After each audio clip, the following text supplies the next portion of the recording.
Salim wa barik ala nabiyyina Muhammad wa ala alihi wa ashabihi wa man tabi'ahum bi ihsanin ila yaumiddin. Ya ayyuhalladzina amanu taqullaha haqqa tuqatih wa la tamutunna illa wa antum muslimun.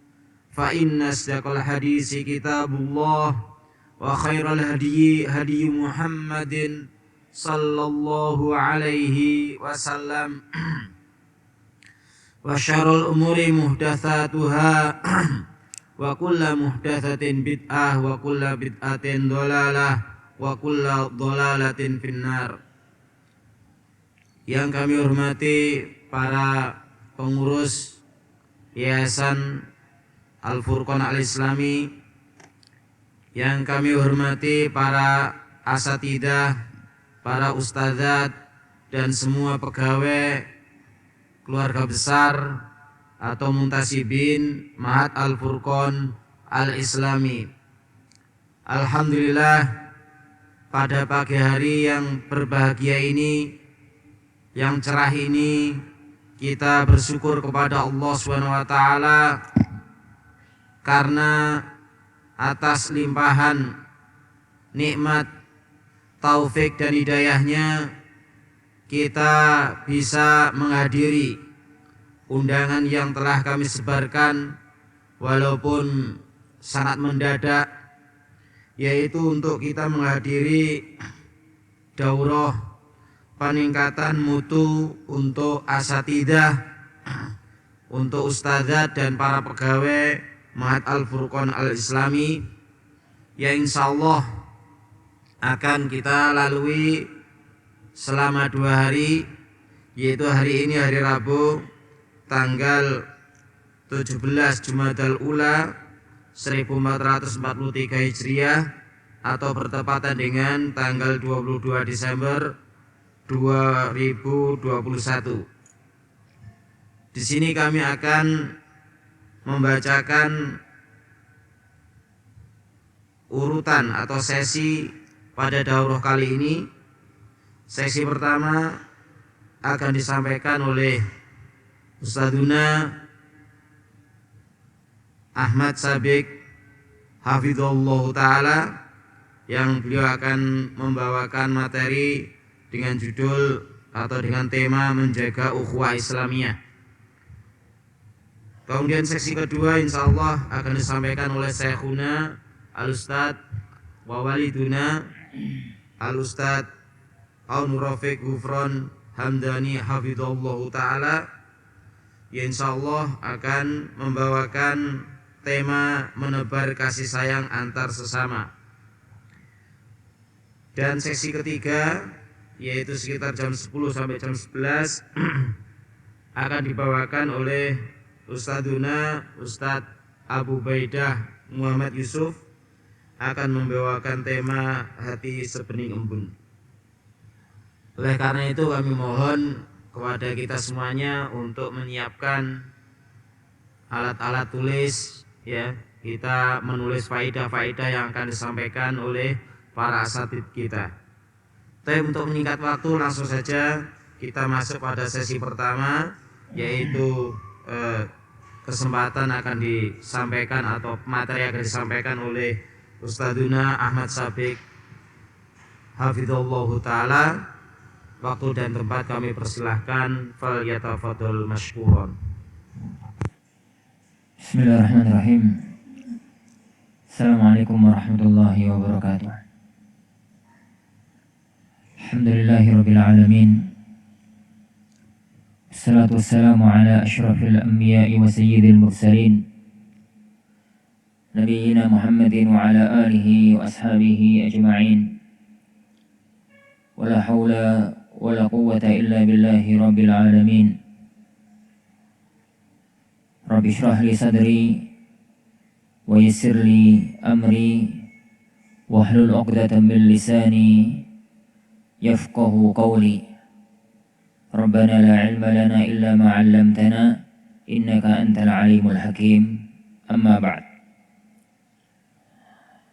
Kepada para saudara-saudara seperjuanganku, kepada para pengurus Ma'had Al-Furqan Al-Islami di semua jajarannya, kepada para guru-guruku, para asatidzah, para ustadzah yang sama-sama kita diamanai oleh Allah Subhanahu wa taala, amanah agung mengemban amanat di ma'had yang berbarokah ini. Hari ini terasa berat bagi ana kalau harus bicara di hadapan antum. Apalah saya dan siapa saya yang harus berbicara di hadapan antum, apalagi bukan dalam acara yang berkaitan dengan manajerial ma'had. Dalam sebuah acara daurah yang berkaitan dengan kita semua. Tapi mudah-mudahan di waktu-waktu mendatang cara ini kita akan rutin dan akan diisi oleh sebagian di antara antum insyaallah, atau para asatidzah yang lainnya biidznillah subhanahu wa ta'ala. Seharusnya memang materi pertama adalah orang tua kami, orang tua kita semua, Syekhun Al-Walid Al-Ustadz Aun Rafiq.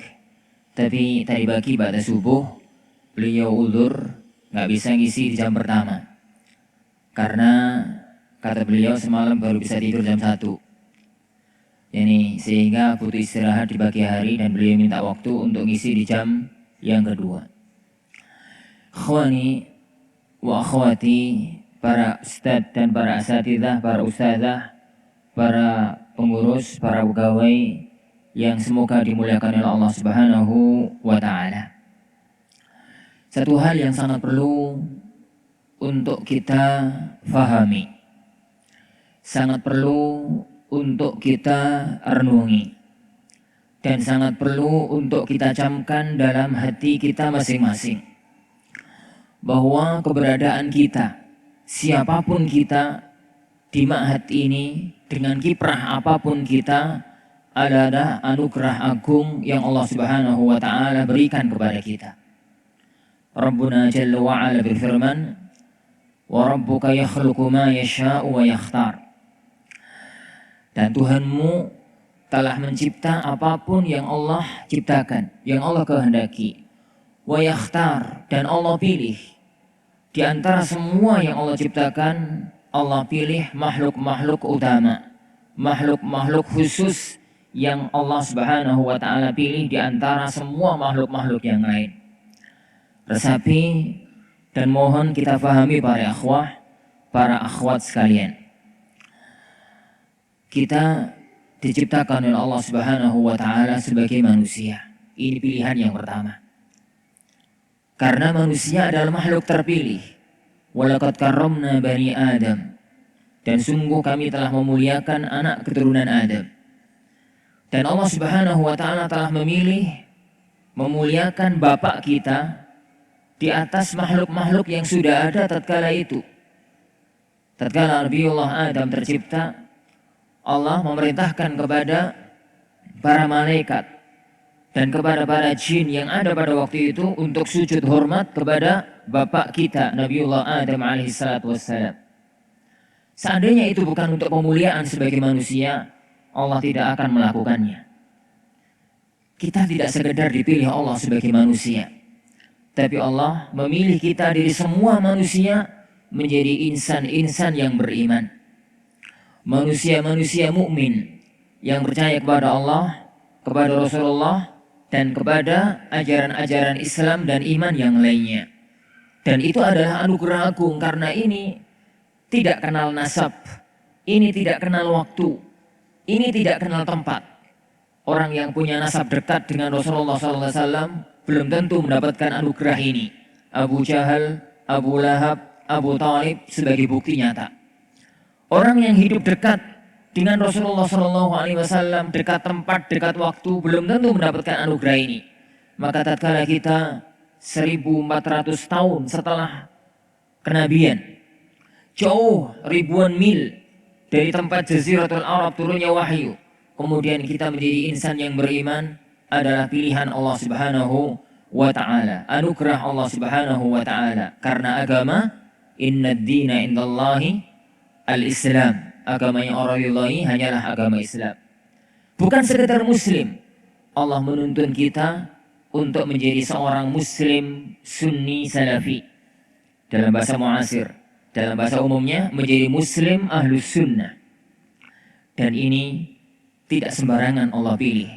Karena sebagaimana fadilatukum tahu bahwa sebagaimana Islam itu wasatun bainal adyan, maka ahlu sunnah adalah wasatun bainal firaq. Yang ada 73 golongan kaum muslimin, hanya satu yang Allah janjikan selamat. Dan Rasulullah SAW sudah menggariskan bahwa faman ya'ish minkum ba'di fasayara ikhtilafan katsira. Orang yang hidup setelahku nanti semakin ke belakang akan semakin banyak melihat pertentangan dan persengketaan. Maka orang yang selamat adalah orang yang fa'alaikum bisunnati wa sunnatil khulafa ar-rasyidin. Bukan sekedar ahlu sunnah. Karena ahlu sunnah sebagaimana dikatakan oleh para ulama dan antum semua tahu, itu mencakup semua orang yang berusaha meniti jejak Islam yang sahih. Itulah ahlu sunnah. Semua orang yang berusaha meniti jejak Islam yang sahih yang dibawa oleh Rasulullah SAW dan para sahabat serta generasi setelahnya. Tapi Allah jadikan kita muslim ahlu sunnah yang khusus talibul ilm, para penuntut ilmu. Dan ini anugerah yang sangat agung. Seandainya tidak ada keutamaan penuntut ilmu kecuali sabda Rasulullah SAW, wa man yuridillahu bihi khairan yufaqihu fid din lakafak. Niscaya itu cukup bagi kita. Cukupkah itu para ikhwah? Bukan, wallah. Kita bukan hanya sebagai talibul ilm, tapi kita ditakdirkan, dipilih oleh Allah, diberi anugerah oleh Allah Subhanahu wa taala untuk menjadi talibul ilm sekaligus muallim an-nasal khaira, yang mengajarkan ilmu ini kepada semua orang, kepada manusia, menjadi duat ilallahi yani azza wa jalla. Dan ini tidak sembarangan, karena orang-orang yang dipilih oleh Allah untuk menyampaikan ilmu syar'i ini kepada umat adalah udul, insya Allah di hadapan Allah Subhanahu wa taala. Yahmilu hadzal ilma min kulli khalafin uduluhu. Yang akan membawa ilmu ini per generasinya adalah generasi-generasi orang-orang yang udul, insya Allah Subhanahu wa taala. Dan semoga kita termasuk bagian di antara mereka. Anda tidak perlu menyebutkan keutamaan dakwah dan ngajar di jalan Allah Subhanahu wa taala. Itu wis garami lautan kalau Anda menyampaikan ke hadapan antum. Yang penting ikhwah, kita adalah dari saringan, kita sudah pada saringan yang sangat tinggi. Dan Anda pertegas lagi, tidak hanya sekedar duat ilallah, tapi kita dipilih oleh Allah untuk menjadi pencetak generasi-generasi syar'i masa depan. Karena beda dari sekedar ngajar di kajian-kajian umum dengan ngajar di pesantren. Semua orang merasakan itu ya ikhwah. Ngaji 20 tahun, antum gak orang Jawa ya? Ngaji 20 tahun di kajian umum dibandingkan dengan ngaji menyantren 3 tahun, hasilnya jauh. Menyantren 3 tahun sama ikhwah yang ngaji takliman itu 20 tahun, itu hasilnya jauh. Masih bagusan yang nyantren 30 tahun karena tertata. Maka orang-orang yang berkiprah di dunia pesantren benar-benar pilihan Allah Subhanahu wa taala. Fahami ini ya ikhwan. Sehingga tatkala kita merasakan dalam diri kita bahwasanya anugerah yang Allah berikan kepada kita, dengan Allah mengilhamkan diri kita, dengan Allah menuntun hati dan langkah kita untuk berkiprah di dunia pesantren sebagai apapun kita, itu adalah anugerah agung, anugerah besar yang Allah Subhanahu wa taala berikan yakni kepada kita. Semoga kita mendapatkan apa yang pernah dijanjikan oleh Rasulullah sallallahu alaihi wasallam. Idza matal insan inqata 'amaluhu illa min thalath. Apabila seorang manusia meninggal dunia, maka terputus amalnya kecuali 3. Salah satunya adalah ilmun yuntafa'u bihi, ilmu yang bermanfaat, ilmu yang bermanfaat. Bagaimana dengan teman-teman yang lain? Teman-teman yang lain pun sama. Semua yang berkiprah di sini adalah orang-orang yang mempunyai andil di dalam perjuangan. Antum tahu, sebagaimana dalam Sahih Bukhari, Rasulullah SAW bersabda, jadi kalau ada orang bersedekah, yang dapat pahala kan bukan hanya orang yang sedekah, tapi yang sedekah, yang jemput sedekah, yang nganter kepada orang yang nyimpen sedekah, bendaharanya, yang nyalurkan, semuanya dapat pahala yang sama karena mereka sama-sama punya kiprah di dalam perjuangan. Ini pesantren. Yang punya kiprah di sini bukan hanya para asatidzah, mulai dari semua guru sampai semua bagian yang terdapat padanya. Mudah-mudahan bisa sedikit kita perluas dalam materi yang kedua besok biidzin rabbina tabaraka wa ta'ala.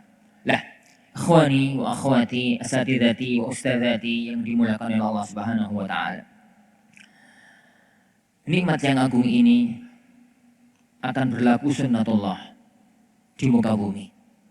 Akan berlaku sunnatullah di muka bumi. Yang sering disebutkan kepada kita oleh para ulama-ulama kita.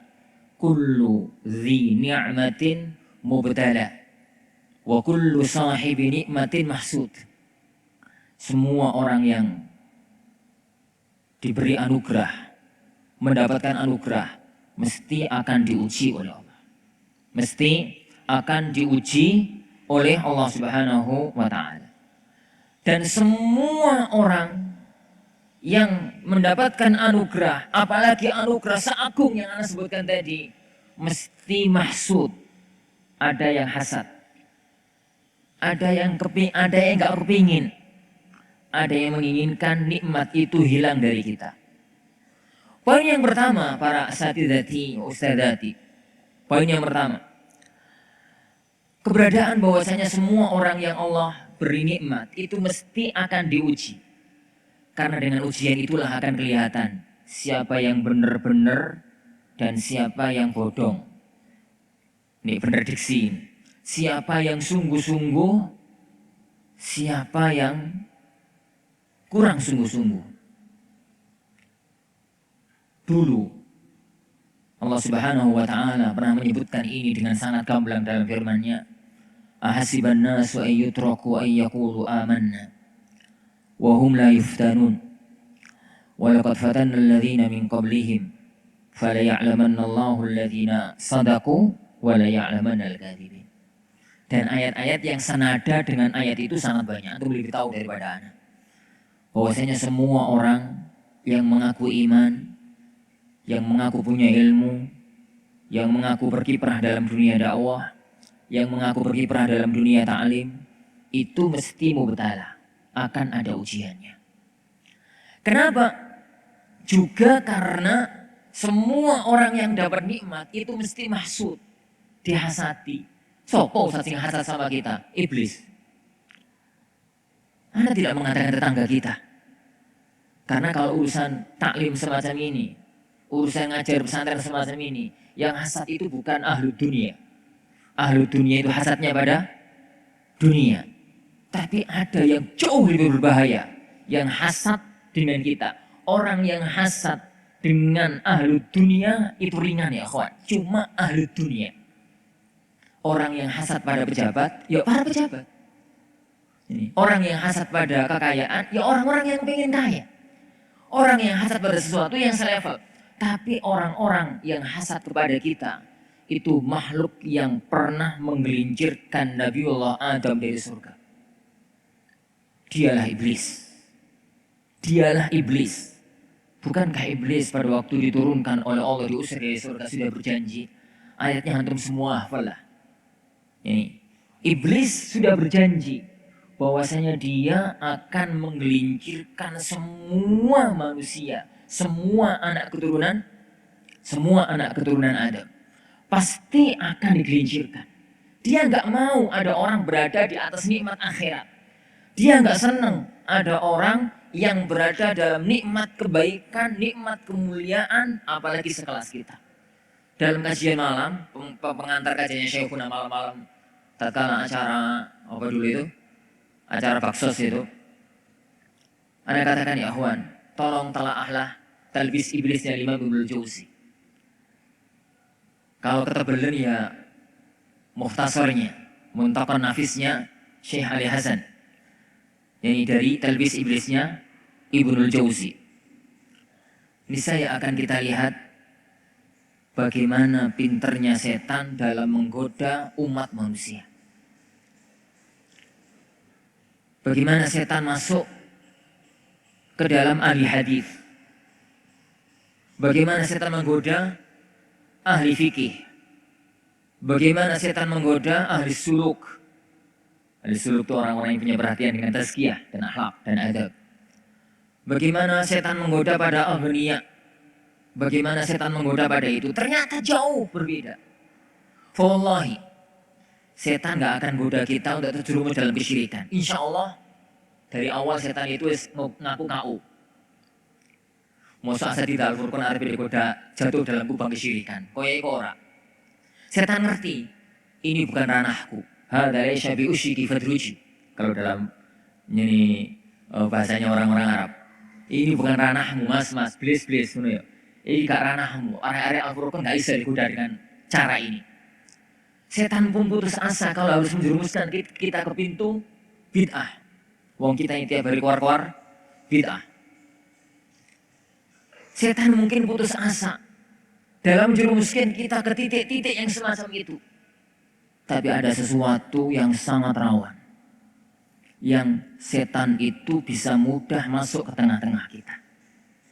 Yaitu meretakkan ukhuwah antara kita. Meretakkan ukhuwah antara kita. Dan ini jauh-jauh hari ikhwani wa akhwati. Sudah diwanti-wanti oleh Rasulullah sallallahu alaihi wa ala alihi wasallam. Jauh-jauh hari sudah diwanti-wanti oleh Rasulullah sallallahu alaihi wasallam. Dalam Sahih Muslim dari Jabir bin Abdullah radhiyallahu anhuma, Rasulullah sallallahu alaihi wasallam pernah mengatakan, "Inna syaitan qad aisa an ya'budahu al-musalluna fi jaziratil Arab." Setan itu wis putus asa, wis pesimis kalau harus diibadai oleh orang-orang Arab, oleh orang-orang yang masih sholat di Jaziratul Arab. Tapi kata Rasulullah SAW, walakin fit tahrishi bainahum. Fit tahrishi bainahum. At-tahrish disebutkan oleh Nawawi rahimahullah ta'ala dalam syarah Sahih Muslim. Tatkala mensyarah hadis ini, Anda bacakan teksnya Imam Nawawi. Setelah beliau mengatakan bahwasanya sejak zamannya Rasulullah SAW, maka setan itu wis gak semangat untuk menjerumuskan orang-orang Jazirah, Haramain Syarifain dan sekitarnya untuk diajak syirik, untuk diajak jadi melakukan tindakan maksiat-maksiat yang besar. Meskipun ada satu dua, tapi secara umum nggak bisa.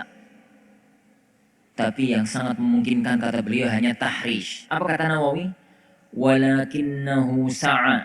Tapi setan itu berusaha fit tahrishi bainahum, untuk membuat perseteruan, persengketaan, perselisihan antara mereka. Dengan cara apa?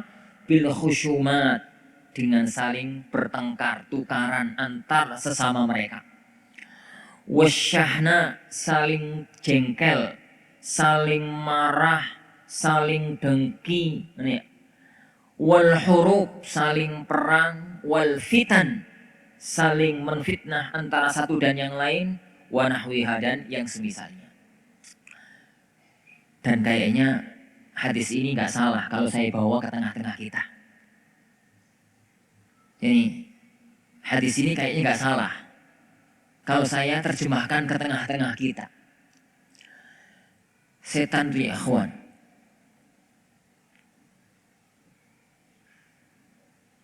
firasat saya entah benar entah salah, itu putus asa kalau harus goda kita terjerumus dalam kesyirikan. Syirik besar ya. Ini syirik kecil ya mungkin siapa sih yang bisa terhindar dari syirik kecil. Wong bahasa hadisnya itu kata bin naml, kayak semut kecil di tengah malam di atas batu pualam. Batu pualam yang hitam, bukan batu pualam yang putih. Untuk menjerumuskan kita ke pintu bid'ah abot koyoi. Untuk menjerumuskan kita ke pintu toleransi kebablasan kayak hari-hari ini, kayaknya kok enggak. Alhamdulillah sampai detik ini enggak ada selamat Natalan di sini. Enggak ada umbul-umbul tahun baru juga di sini. Menjerumuskan kita ke tasyabuh juga enggak. Kadang-kadang kita dalam pakaian juga kekencangan. Enggak kekencangan. Menjerumuskan kita di titik-titik itu kayaknya enggak ya kawan. Ais. Setan itu wis ngerti. Ini bukan ranahnya. Anak-anak Al-Furqan, masyayikh Al-Furqan, bukan ranahnya untuk digoda masalah itu. Digoda duit enggak koyoi. Al-Furqan terkenal zuhud insyaallah. Terkenal zuhud. Nyanyi gajinya titik tapi wong ilmu-ilmu. Umah hati apa ilmu-ilmu. Alhamdulillah. Kita terhindar dari pintu itu ya akhwan. Tapi setan bukan makhluk yang jelek. Bukan makhluk yang bodoh. Coba perhatikan. Adam dan Hawa. Bapak kita Adam, ibu kita Hawa. Itu kan Allah ngasih kebebasan total. Fakula minha raghadan haythu syi'tuma. Coba antum bayangkan ya akhwan, surga. Surga itu kan kenikmatan tanpa batas. Semua yang diinginkan ada.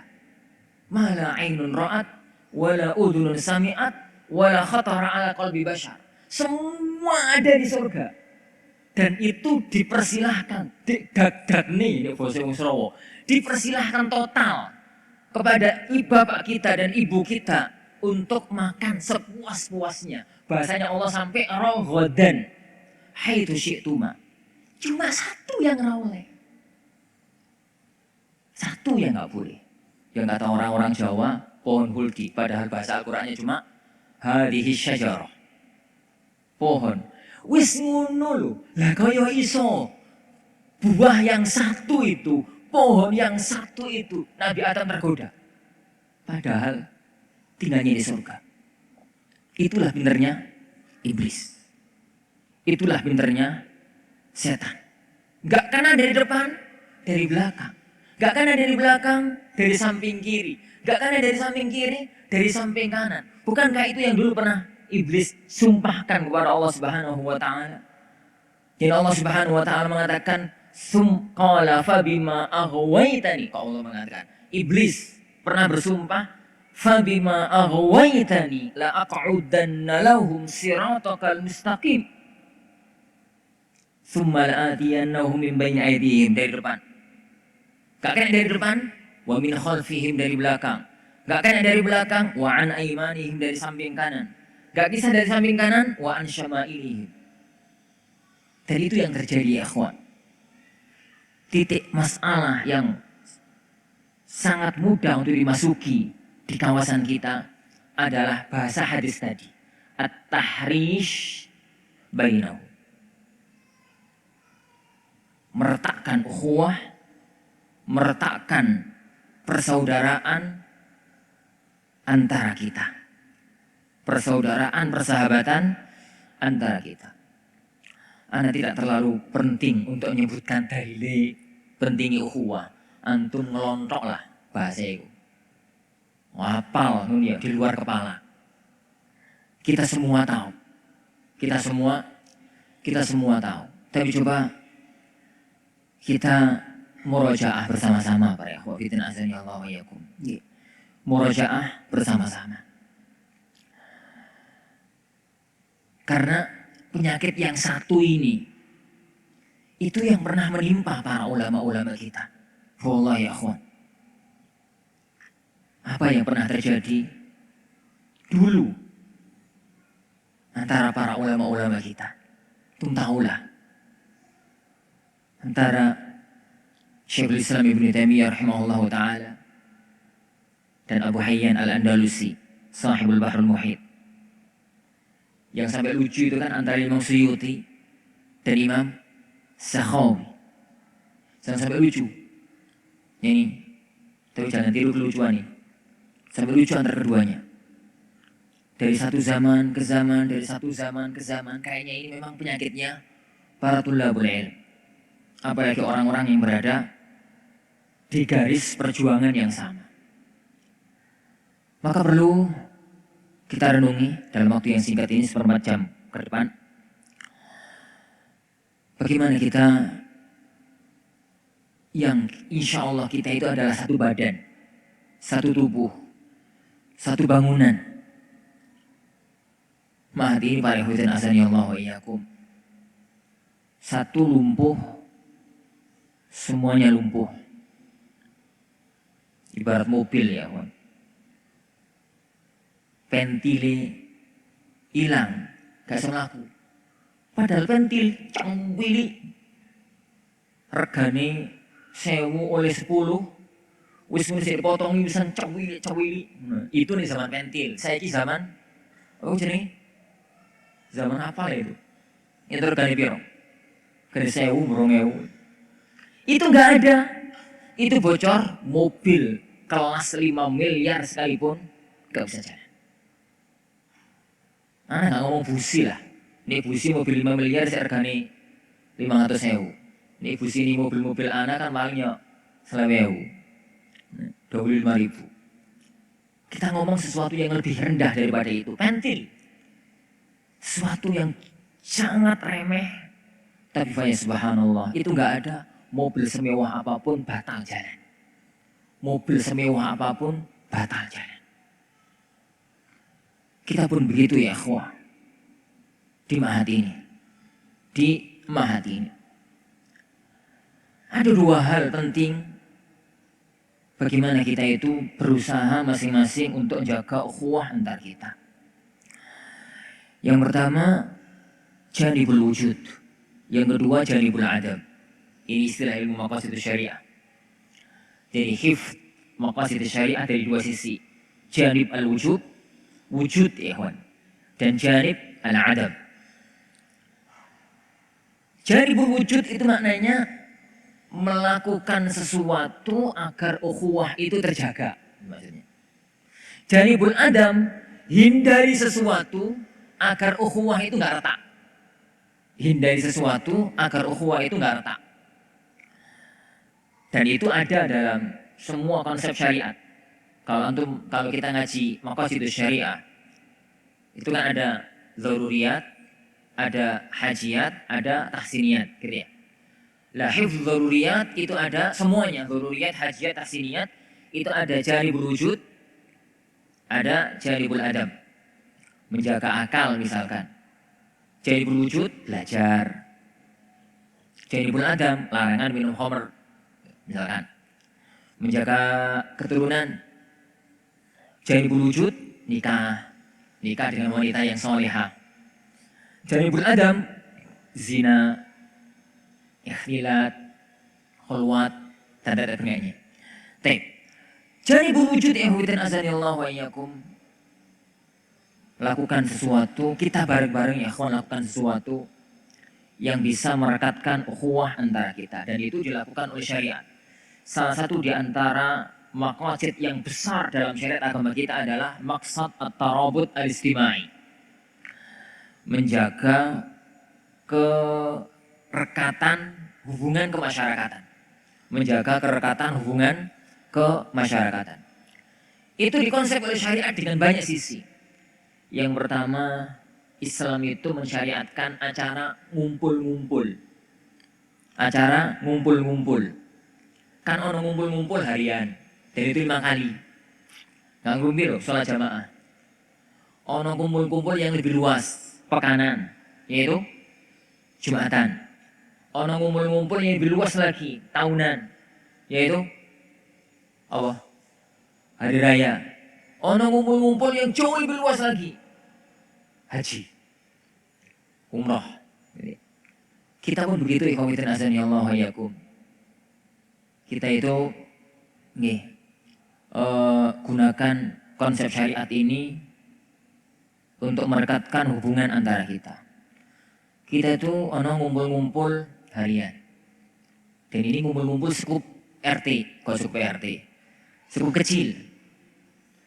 Yaitu ngumpul-ngumpul di kantor kita masing-masing dengan teman kerja kita masing-masing.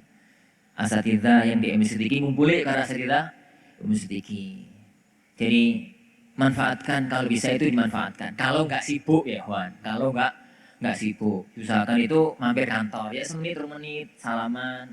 Yani pegangan karo tangan kancane salaman. Yo adem to panas, to kepanasan, to kanyepen, topo masuk kantor dengan bagian masing-masing.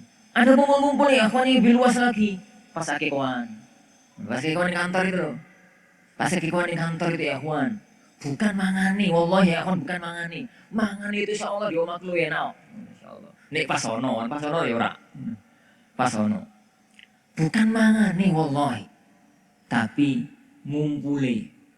ngumpul jarang loh kita itu bisa ngumpul ngobrol ngalor ngidul ngetan ngulon dalam waktu kisaran 20 sampai 30 menit kalau nggak pas akikawan.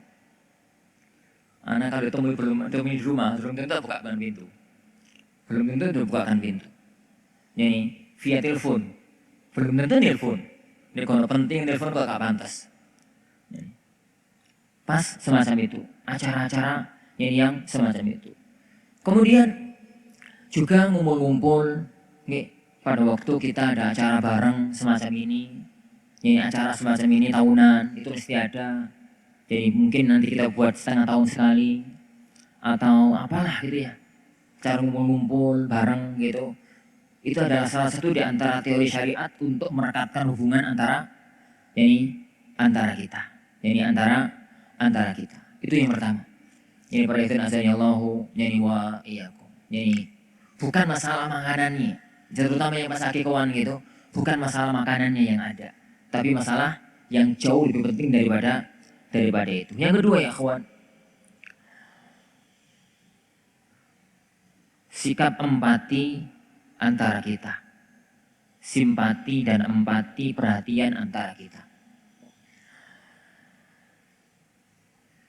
Ini teori syariat yang perlu untuk kita pegang bersama-sama, termasuk anak yang kurang perhatian, yang perlu kita pegang bersama-sama.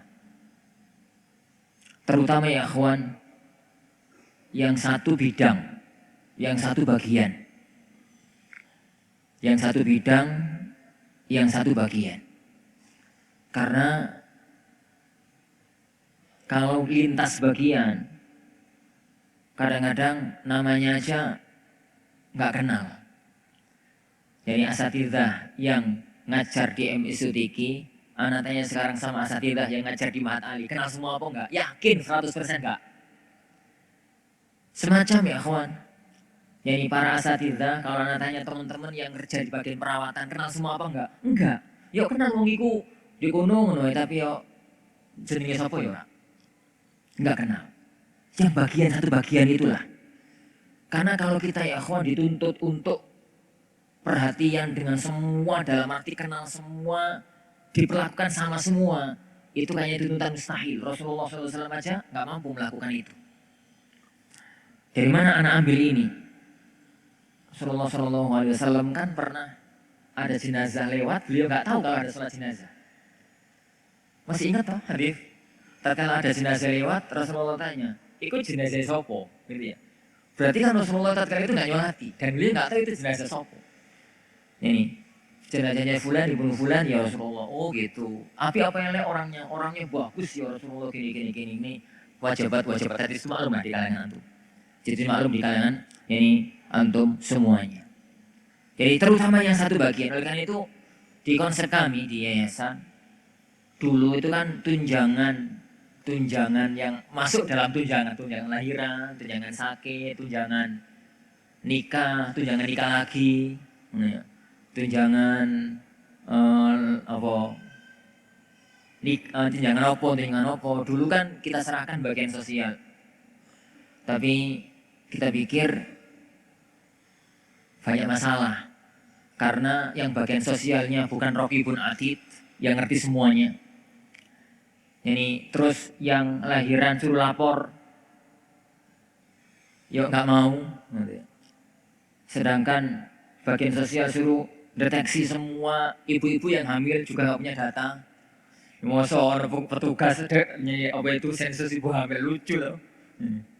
Akhirnya kita serahkan kepada kepala bagian masing-masing, kepala sekolah, kepala bagian. Ini untuk ada wong Jowo lah ya, wong Jowo itu kan yo jenguk wong sakit nih gak gowong-gowong ya gak penak. Nih gowong-gowong gak duwe-duwe ya. Yo ben duwe-duwe yo njaluk Ustaz Fati, senjak aku ora duwe aku. Minta Ustaz Fati, minta Karim, minta siapa gitu.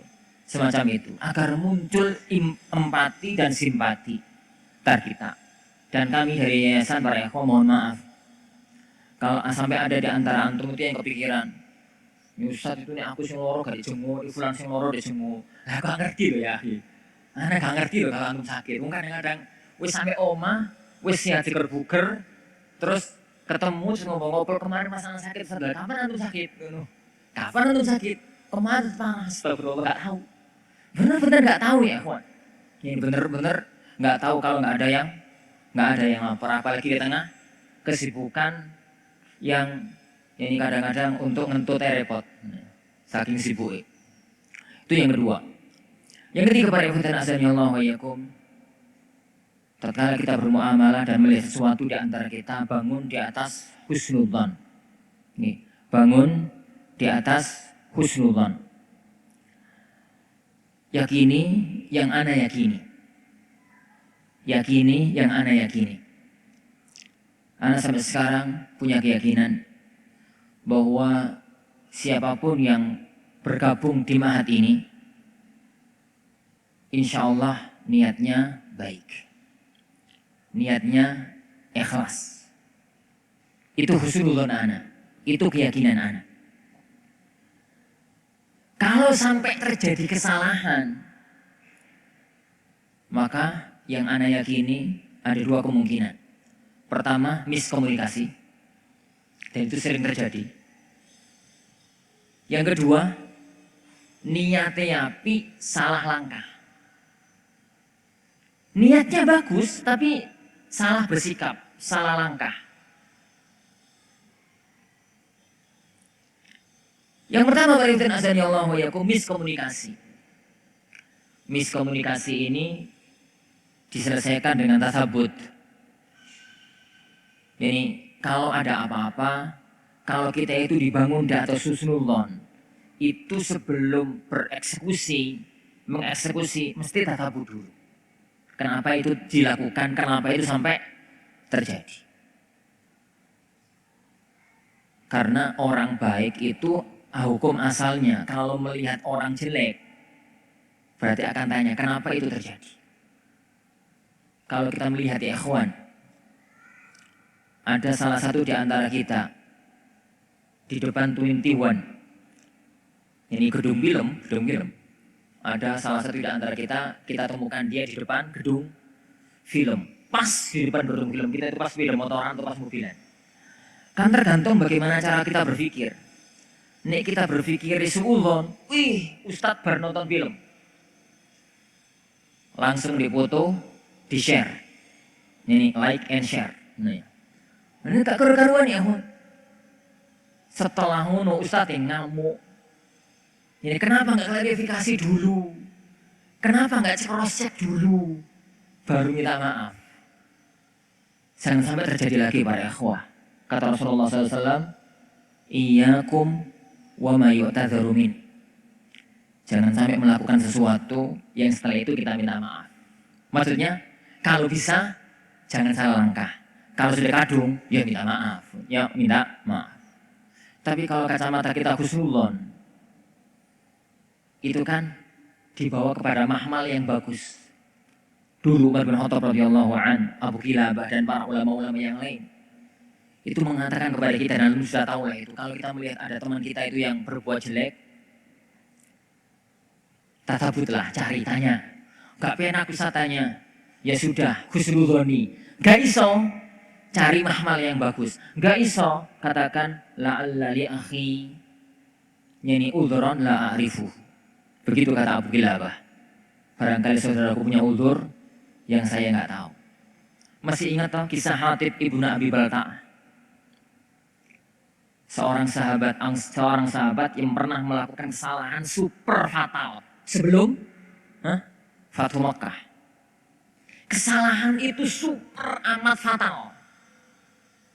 Membocorkan rahasia militer. Dan itu dalam dunia militer gak ada hukuman kecuali mati. Intelijen, lah kok bocor no rahasia militer, gak kawur, parah. Tapi Rasulullah SAW tahu dia sahibu Badr. Dia sahibu Badr. Dan sahibu Badr itu hukum asalnya mukmin sejati, bukan mukmin munafik. Kalau sampai berbuat sefatal itu, mesti ada alasannya. Rasulullah tanya, selesai masalah. Selesai masalah. Itu yang kita lakukan ya akhwan. Jadi itu yang kita lakukan. Tasabut, husnudzan. Ya, husnudzan. Terakhir, ta'awun. Ta'awun ini insyaAllah kita bahas pada pertemuan besok bi'idhni Rabbina tabaraka wa ta'ala. Itu janib al-wujud. Anda minta waktu 10 menit. Karena tadi mundur 10 menit. Take. Janibul adab. Khabitan azani Allah wa iyyakum. Janibul adab. Pertama, hindari su'udzan. Hindari su'udzan. Kif hindari su'udzan? Iya, sebagaimana Anda katakan tadi. Kita itu melihat apapun tergantung bagaimana cara kita berpikir. Tergantung bagaimana cara kita melihat. Karena orang itu ini su'udzan, cenderung tatabul aurat. Cari-cari kesalahan. Anggaplah gak cari-cari kesalahan. Nek ono wong salah, langsung nyalano. Gak tasabut terlebih dahulu, gak cross check terlebih dahulu. Apalagi kalau sampai di level pertama, para ikhwan azani Allah wa iyyakum. Apalagi kalau sampai di level pertama, sampai tatabul aurat, cari-cari kesalahan orang. Ini hati-hati ya kawan. Kita ini siapa toh? Siapa di antara kita yang gak punya salah? Orang sekelas Ahmad, orang sekelas Sufyan Ats-Tsauri, rahimahullah, dan para ulama-ulama kita, mereka semuanya mengatakan kalimat senada. Saya ini bukan orang baik. Saya ini orang yang Allah tutup auratku, aibku.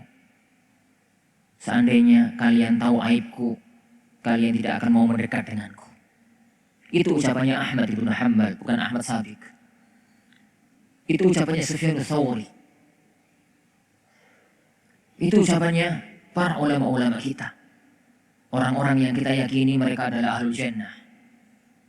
Orang-orang yang kita husnudzon bahwasanya mereka adalah ahlul jannah. Kalau mereka bukan ahlul jannah, terus siapa yang ahlul jannah?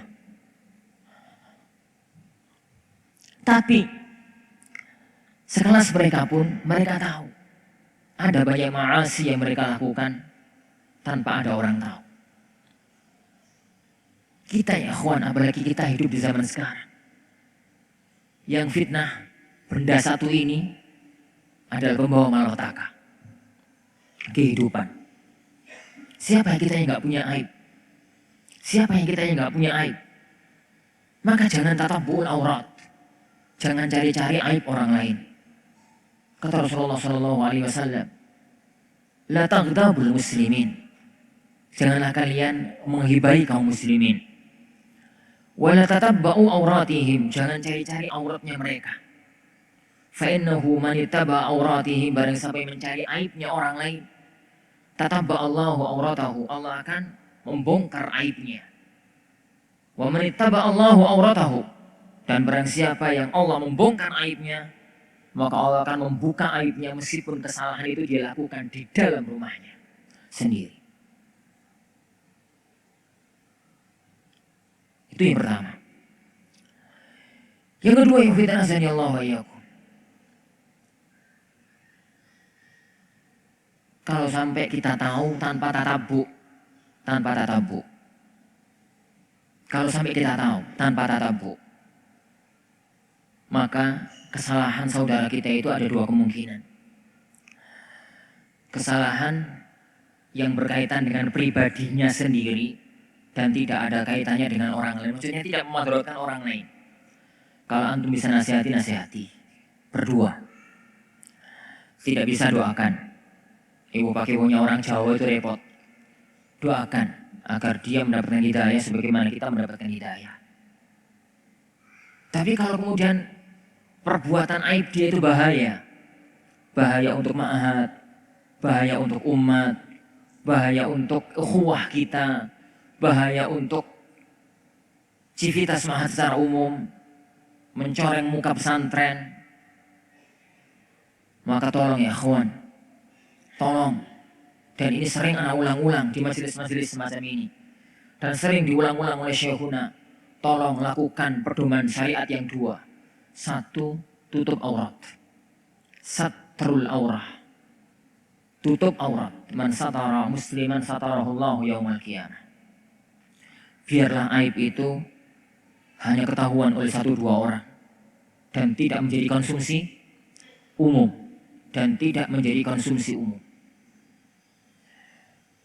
Yang kedua, kalau itu berkaitan dengan pesantren, laporkan kepada orang-orang yang punya wewenang saja.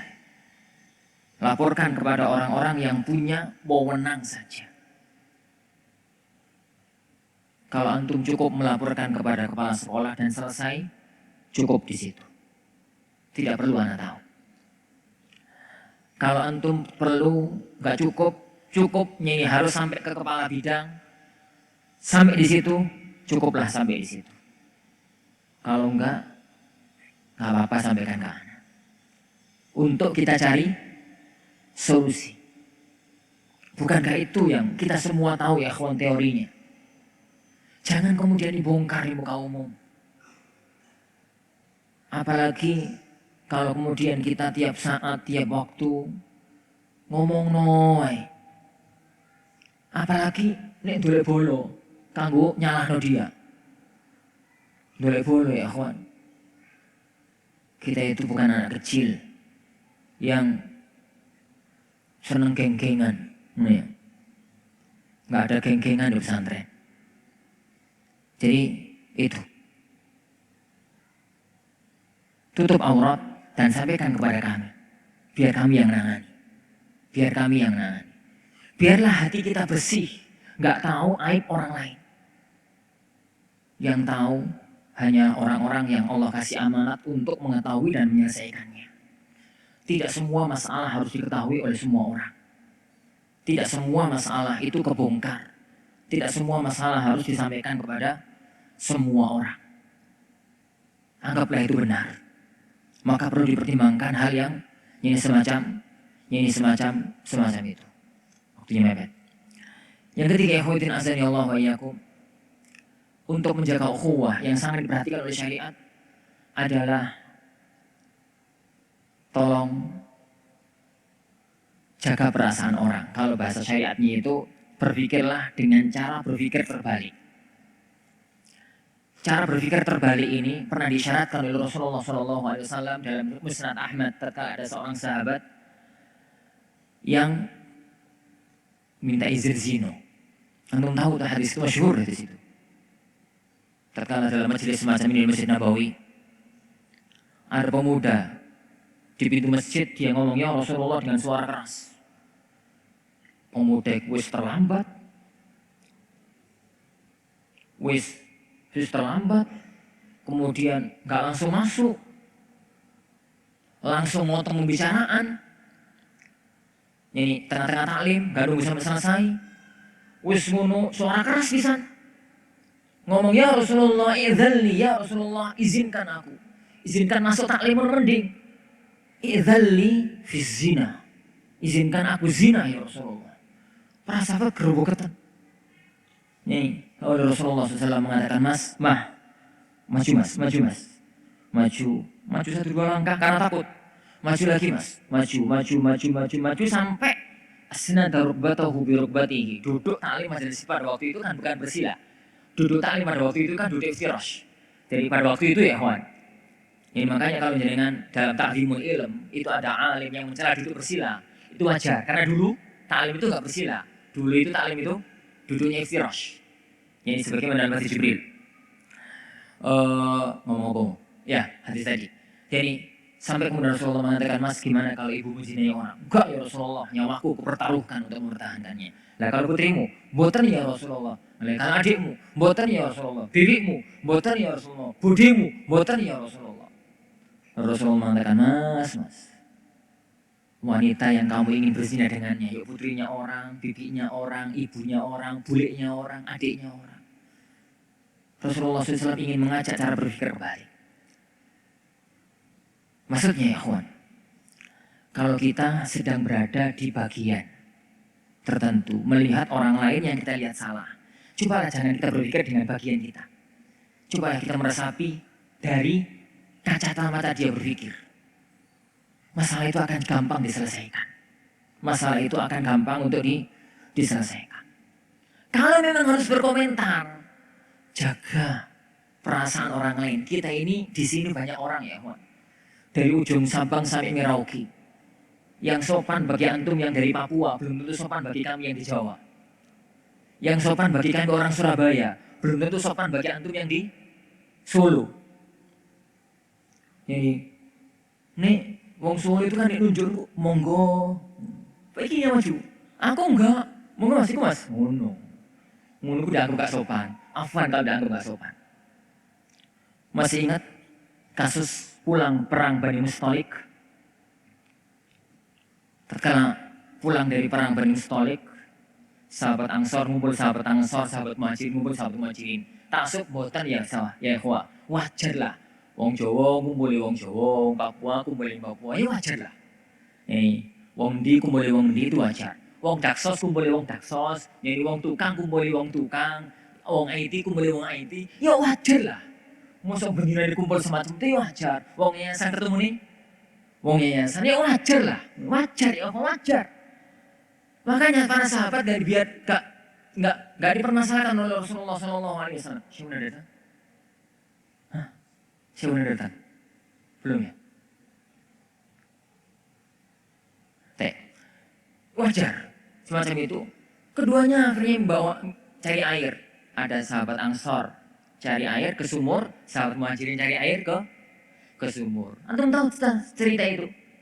Sahabat Muhajirin nepuk, bokong nek, kayak enak ibu sih, nepuk pantat, yuk kayak enak ya, nepuk, apa lah ya? Sahabat Ansor, bagi sahabat Muhajirin itu guyon, bagi sahabat Ansor itu pelecehan.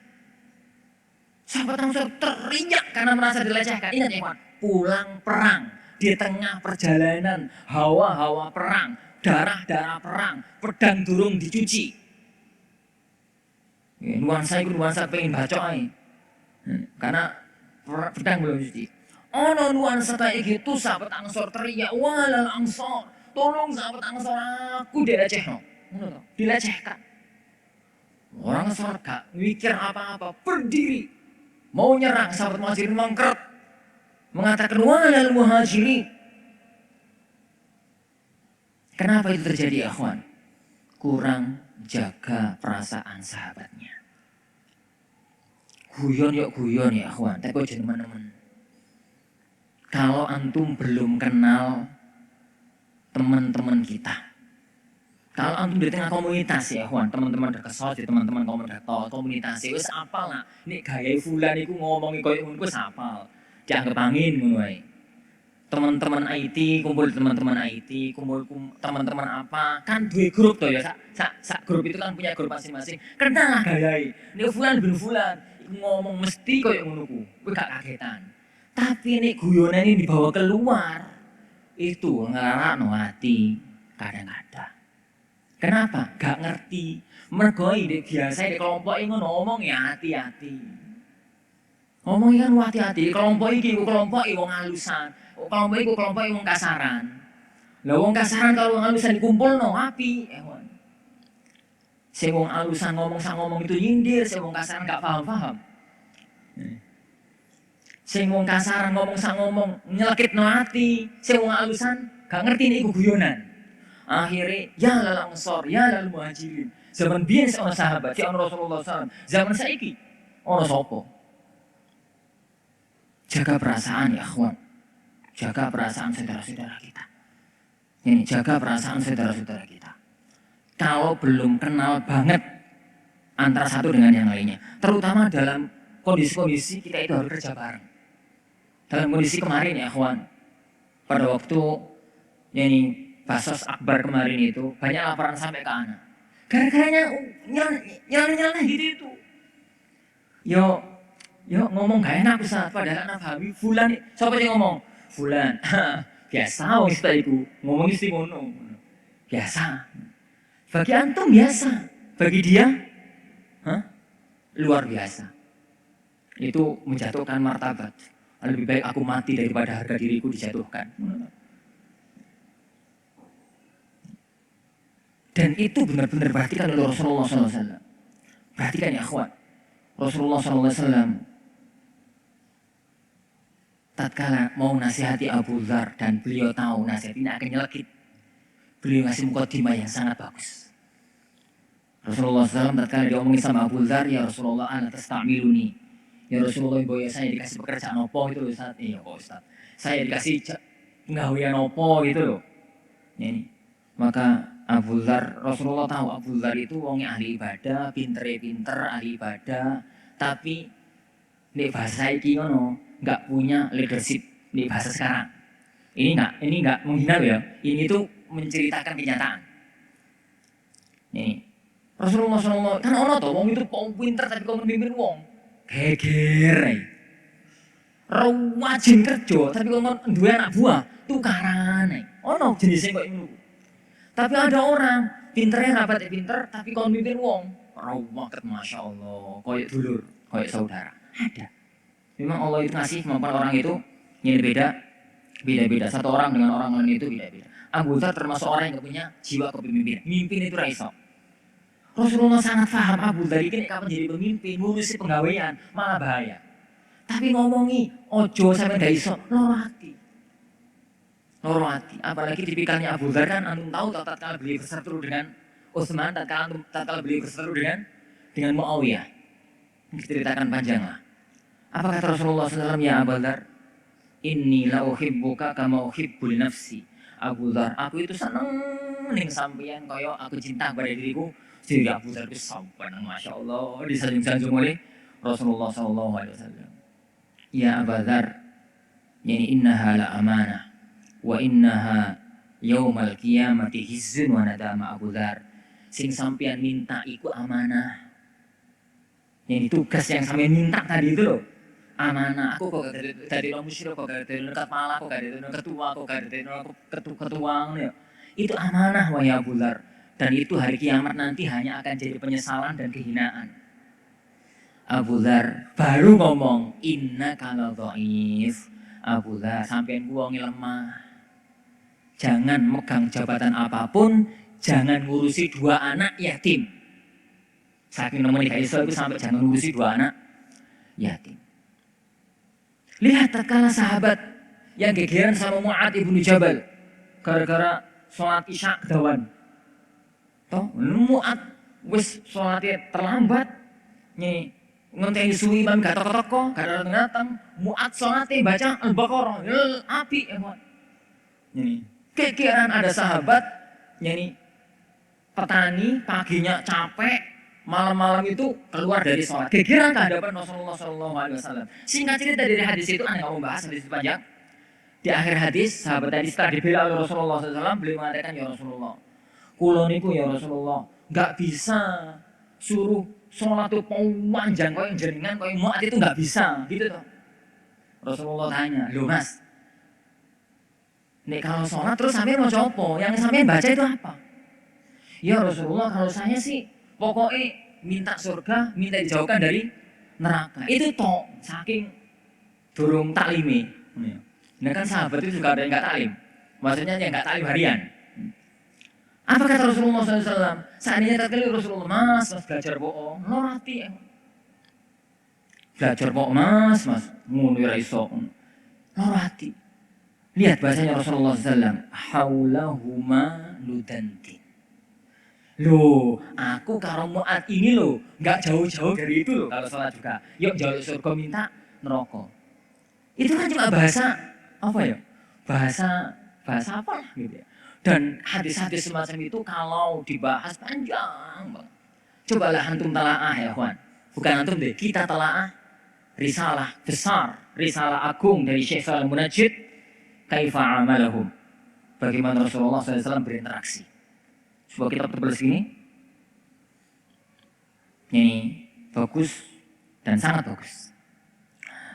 Jadi itu namanya jaga ini perasaan. Terakhir ya kawan. Terakhir. Siapa udah datang?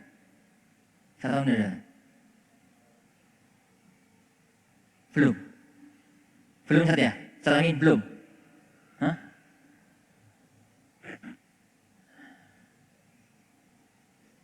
Belum.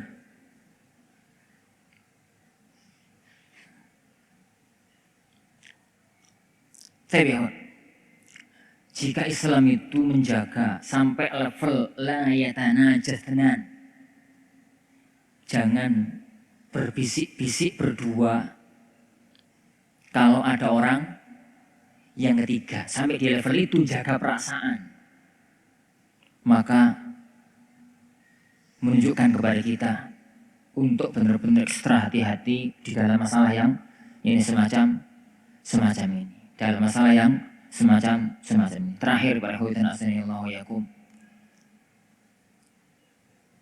jangan simpan dendam. Okay.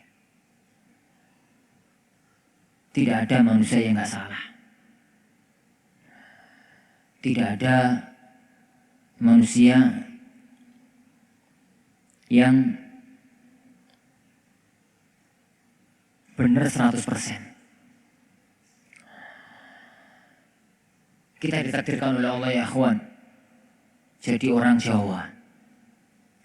Kata mbah-mbah biyen, wong Jawa iku memang falsafah iku blangkon. Ngerti blangkon mboten jenengan? Blangkon ya, ngarepe halus sing njawa mburine mendol. Kita itu ditakdirkan oleh Allah Subhanahu wa taala, kata orang tua biyen-biyen itu falsafah kedondong.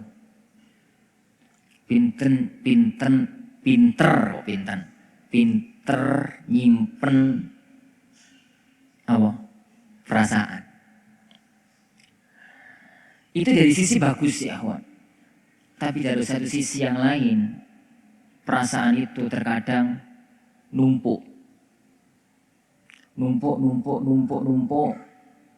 terus meledak. Dan kalau sudah meledak, jadi masalah besar. Kalau sampai itu terjadi, yang paling bagus di antara kita adalah yang paling cepat minta maaf. Yang paling bagus di antara kita adalah yang paling cepat yaitu untuk minta maaf. Meskipun kita nggak salah. Meskipun ini kita nggak salah.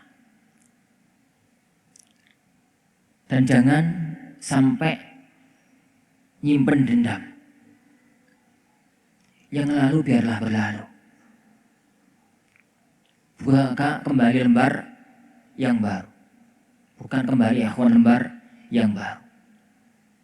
Kalau orang nuruti dendam, nuruti sakit hati, nggak akan ada selesainya. Nggak ada namanya orang itu baik dari semua sisi. Kita ini bisa bersatu, bisa kumpul di tempat ini. Ada karena masing-masing dari kita itu ada kebaikan, masing-masing di antara kita ada kelemahan. Gak jauh-jauh ya kawan, jangankan sekup seluas ini. Rumah tangga kita masing-masing lah. Jadi rumah tangga kita masing-masing. Kalau kita yang kita perhatikan dari istri kita itu salah. Antum nikah 100 kali pun nggak ketemu wanita baik. Karena nggak ada orang sempurna. Oh no, wanita itu, istri kita itu, bagian antara mereka, ayu nih subhanallah, kalah Sri Kandini Arjuna. Wah ini pol pokoknya. Jadi Sri Kandi kalau Sembadra tuh, jalan pewayangan. Sembadra ya Ustaz ya. Wah ini pol. Ayu nih ayu. Tapi kon masak sego sangit. Masak banyu lo sangit. Kongkon nyapu yo ora resi. Kongkon nyambel yo ampang. Tapi wajahe Allah ini pol. Ngono ku yo iling ayune aja iling sambele. Tapi ono ya kawan, juga wanita itu cantiknya subhanallah. Masak enak, ya. Tapi seminggu bisa masuk rumah sakit. Kena angin guling. Ono suami bersin mencelat. Tapi ono wong masya Allah, istri itu gak pernah masuk rumah sakit. Masaknya enak. Tapi yo raine yo. Ya dikatakan jelek luwe pas daripada dikatakan cantik. Dikatakan jelek ora enak. Begitulah manusia ya. Itu istri. Cari yang sempurna. Jangan nikah dengan manusia. Tundalah nikah nanti di surga. Kalau cari yang sempurna, nggak ada di muka bumi. Itu rumah tangga loh. Suami juga begitu, ya ukhti. Anti itu cari suami yang super. Nggak usah nikah. Nanti aja di surga. Tapi juga nggak boleh. Tapi juga nggak boleh. Suami itu, suami itu pinter. Ya. Tapi ya raiso duit. Belas kali duit. Sing duitnya akeh. Tapi rata doma. Metu wae. Jadi keluar subuh, pulang subuh. Rata doma. Dok lonjok poe. Ada suami itu perhatian gitu. Ning pasar dia anter, kemana dia anter gitu ya. Tapi kongkon bantu nyuci piring ya loh, gak iso. Bukannya nggak mau, tapi yo nyuci ulang, nggak iso nyuci piring. Begitulah manusia ya, tidak ada yang sempurna. Itu suami istri, apalagi kita. Apalagi kita. Kita tidak ada yang sempurna di tempat ini, tidak ada yang sempurna. Maka kita saling melengkapi. Kita itu saling melengkapi antara satu dengan yang lain. Antara satu dengan yang lain. Kalau ada masalah-masalah yang perlu untuk didiskusikan, perlu untuk kita diskusikan bareng bersama Allah Subhanahu wa taala. Baik, Allah Subhanahu wa taala ya kawan, yang kita pelajari bersama karena waktu sudah lewat dan syukur benar. Allah Subhanahu wa taala ini kita pelajari, mudah-mudahan ada barokah dan manfaatnya. Ini bukan nasihat untuk antum semua, ini nasihat untuk di anak pribadi. Kalau ada yang perlu disampaikan unek-unek, ini silahkan ditulis. Insya Allah kita diskusikan bersama besok di pertemuan terakhir. Insya Allah Subhanahu wa ta'ala. Kita akhiri. Wassalamualaikum warahmatullahi wabarakatuh. Jazakumullah khairan, kita sampaikan kepada Ustadzuna Ustadz Ahmad Sabik yang telah luar biasa menyampaikan nasihatnya kepada kita semuanya. Semoga kita bisa mengambil faedahnya. Dan acara kita break beberapa saat atau beberapa menit sambil menunggu Syekhuna. Wassalamualaikum warahmatullahi wabarakatuh. Alhamdulillahirabbil alamin.